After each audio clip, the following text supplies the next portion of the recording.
Srirama foundation Medak జిల్లా చిలప్చేడ్ mandal రామ్దాస్గూడ village గ్రామంలో స్వచ్ఛందంగా సేవ చేయడానికి ముందుకొచ్చిన సభ్యులు.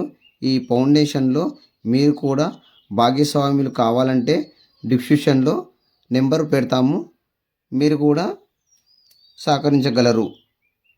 ఈ యొక్క సేవ స్వచ్ఛందంగా సేవ గ్రామ ప్రజలకు, ఆర్థికంగా లేని వారికి ఈ యొక్క సేవ అంకితం. జై శ్రీరామ్.